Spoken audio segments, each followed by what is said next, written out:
के माननीय उपराष्ट्रपति श्री जगदीप धनखड़ जी, प्रधानमंत्री श्री नरेंद्र मोदी जी, लोकसभा अध्यक्ष श्री ओम बिरला जी, राज्यसभा के उपसभापति श्री हरिवंश जी, राज्यसभा में सदन के नेता श्री जगत प्रसाद नाडा जी, राज्यसभा में विपक्ष नेता श्री मल्लिकार्जुन खड़गे जी, संसदीय कार्य मंत्री श्री किरेन रिजिजू जी, लोकसभा में विपक्ष नेता श्री राहुल गांधी जी, माननीय सांसदगण और प्यारे देशवासी, संविधान दिवस के पावन अवसर पर आप सभी के बीच आकर मुझे हार्दिक प्रसन्नता हो रही। संविधान हमारे देश का सबसे पवित्र ग्रंथ है। आज हम सब एक ऐतिहासिक अवसर के भागीदार भी बन गए हैं और साक्षी भी। 75 वर्ष पहले संविधान सदन के इसी केंद्रीय कक्ष में आज ही के दिन संविधान सभा ने नवस्वाधीन देश के लिए संविधान निर्माण का बहुत बड़ा कार्य संपन्न किया था। उस दिन संविधान सभा के माध्यम से हम भारत के लोगों ने इस संविधान को अपनाया, अधिनियमित किया और आत्मार्पित किया था। हमारे संविधान हमारे लोकतांत्रिक गणतंत्र की सुदृढ़ आधारशिला है। हमारा संविधान हमारे सामूहिक और व्यक्तिगत स्वाभिमान को सुनिश्चित करता है। आज कृतज्ञ राष्ट्र की ओर से मैं संविधान सभा के सदस्यों और कर्मियों को श्रद्धांजलि अर्पित करती हूँ। ये देश का सौभाग्य है कि संविधान सभा के अध्यक्ष डॉक्टर राजेंद्र प्रसाद ने तथा प्रारूप समिति के अध्यक्ष डॉक्टर बाबा साहेब अम्बेडकर ने संविधान निर्माण की यात्रा का मार्गदर्शन किया। बाबा साहेब अम्बेडकर ने प्रगतिशील और समावेशी सोच की छाप हमारे संविधान पर अंकित किया है। संविधान सभा में बाबा साहेब के ऐतिहासिक संबंधों से ये तथ्य स्पष्ट होता है कि भारत लोकतंत्र की जननी है। अपने लोकतंत्र पर गौरव की इसी भावना के साथ आज हम सब इस विशेष अवसर पर एकत्र हुए। ये अवसर संविधान सभा की 15 महिला सदस्यों के योगदान को स्मरण करने का भी है। हमें उन अधिकारियों के अमूल्य योगदान को भी याद रखना चाहिए जिन्होंने नेपथ्य में रहकर काम किया। उनकी कार्यनिष्ठा ने संविधान निर्माण की प्रक्रिया को सुचारू रूप से आगे बढ़ाया। उनमें प्रमुख भूमिका श्री BN राव की थी, जो संविधान सभा के संवैधानिक सलाहकार थे। मैं संविधान सभा के सचिव श्री HBR अंगगर, संयुक्त सचिव श्री SN मुखर्जी और उप सचिव श्री जुगल किशोर खन्ना को भी उल्लेख करना चाहूँगी। माननीय सांसदगण, स्वतंत्रता के 75 वर्ष पूर्ण होने पर मैं सभी देशवासियों ने आज़ादी का अमृत महोत्सव मनाया। आगामी 26 जनवरी को हम अपने गणतंत्र की 75वें वर्षगांठ मनाएंगे। इस तरह के समारोह हमें अब तक की यात्रा का अवलोकन करने और आगे की यात्रा की बेहतर योजना बनाने के अवसर प्रदान करते हैं। ऐसे समारोह हमारी एकता को मजबूत बताने की तथा ये दर्शाते हैं कि राष्ट्रीय लक्ष्यों को प्राप्त करने के प्रयासों में हम सब एक साथ हैं। हमारे स्वाधीनता संग्राम के दौरान अनेक महान विभूतियों ने हमारे राष्ट्रीय आदर्शों को रेखांकित किया था। हमारी संविधान सभा में हमारे देश की विविधता को अभिव्यक्ति मिली थी। संविधान सभा में सभी प्रांतों और क्षेत्र के प्रतिनिधियों की उपस्थिति से अखिल भारतीय चेतना को शोर मिला था।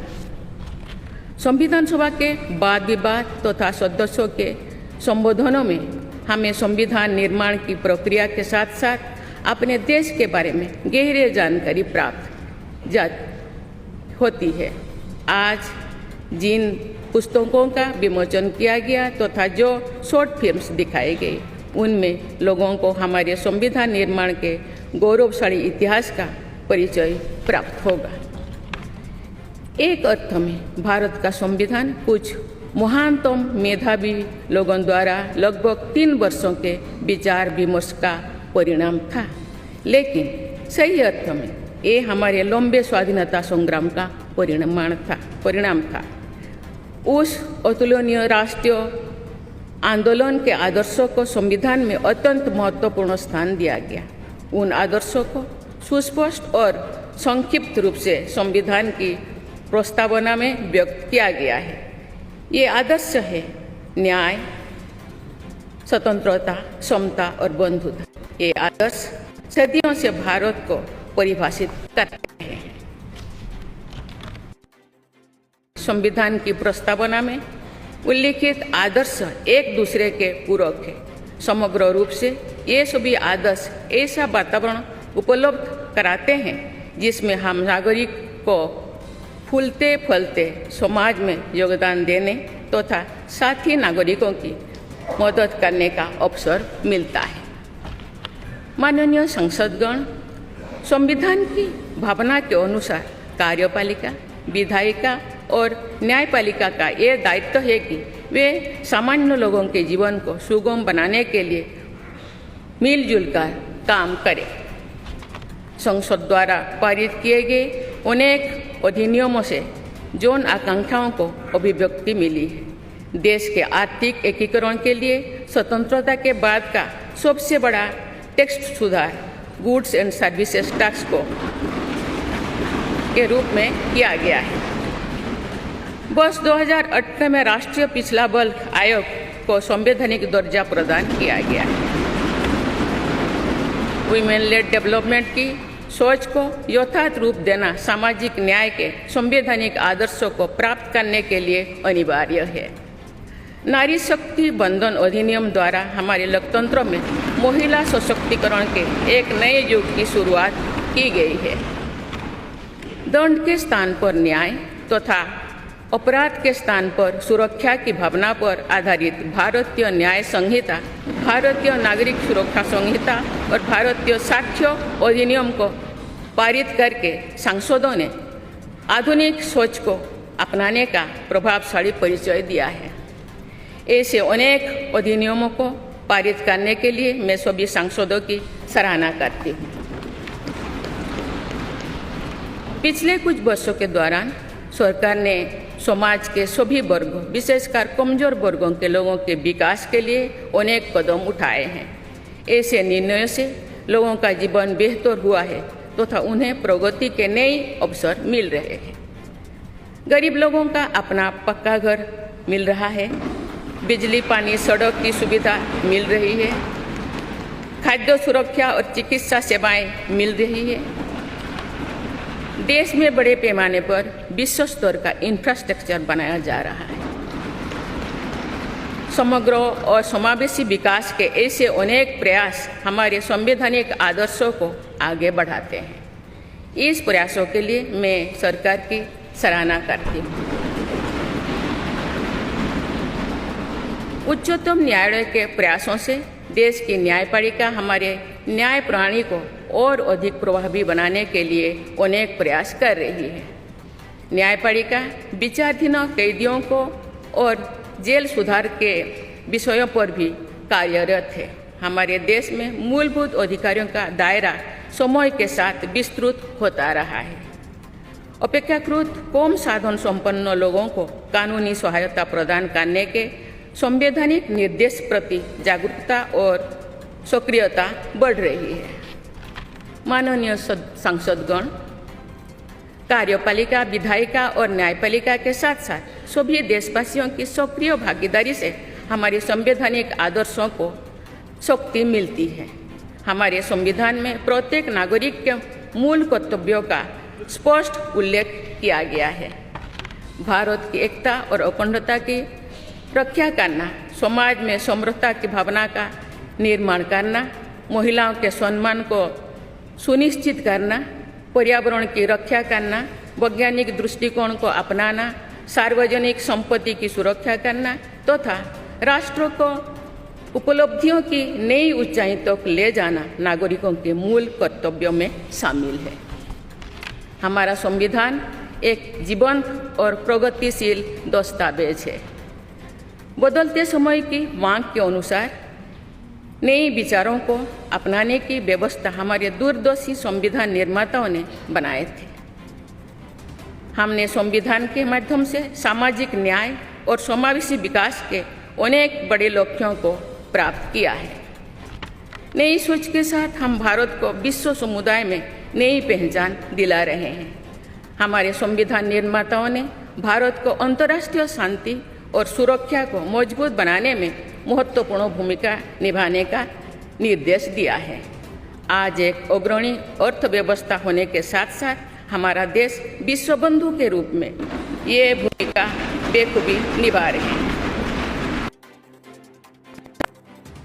हम विश्व समुदाय में उपलब्ध अच्छे विचारों विनम्रता के साथ आत्मसात करने के लिए भी तत्पर रहते हैं।